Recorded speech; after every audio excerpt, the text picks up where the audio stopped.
Hello, it's Avion here from Welshot, and today we're going to be looking at this image which is in front of us now. It's a raw image which I took over in Burano in Venice on our recent Welshot trip. And what we're going to be doing to this image is try and give it a bit more life, because it's come out a bit flat looking.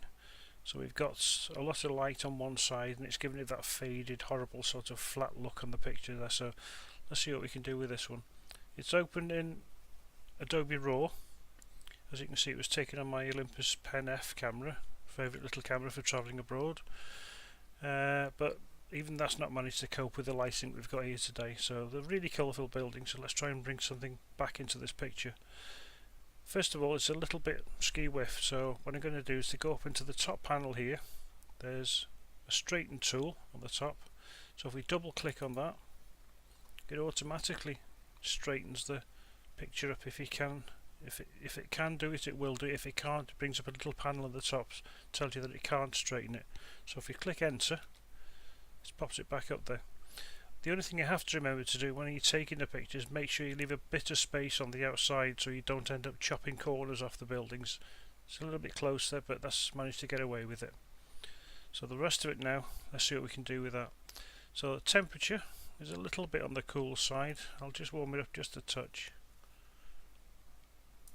There we go, just a little bit on that one there. Exposure is not too bad. Contrast, it probably needs a little bit of a boost off that one, so let's just give it a touch on there. You can see the black's coming out a little bit more on that one now. We've also got the vibrance and saturation. That's what we want to really play about with, although the contrast has made the colours pop a little bit. But let's just see what we can get with this one now. Let's take it over a bit more. That's a bit more like what they actually looked like, and maybe just a little bit of saturation just to give it a bit more of a boost. Now that's made quite a difference to the sky as well, as you can see on that one. Now this side is very dull because obviously it's in the shade, and you can barely see this poor old fellow in the wheelchair on the side. So we've got a slider here which says shadows on it. So one side goes darker, the other side will go lighter. So as you can see, when you move it across, you can see a lot more detail in the shadows. We still need to keep some shadow in the shadow area, otherwise it looks unnatural. But we do need to give it a bit more of a boost.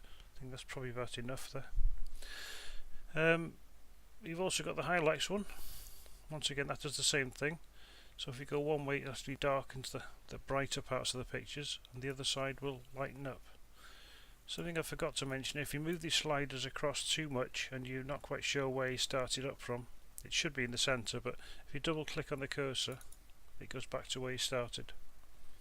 So the shadows, let's go back up to there, just take it to where it was, and that's made a lot of difference to the picture, quite a bit there. So it's the shadows and highlights really that make quite a difference to the picture there.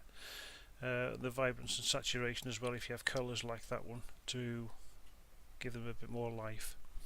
So that's about it, I think, really. That was taken on the Pen F, like I said before. It was on a standard lens, so don't ever think you can't take pictures with a standard lens when you go abroad. This is the 1442, that's the pancake. So yeah, thanks for watching, and we'll see you again.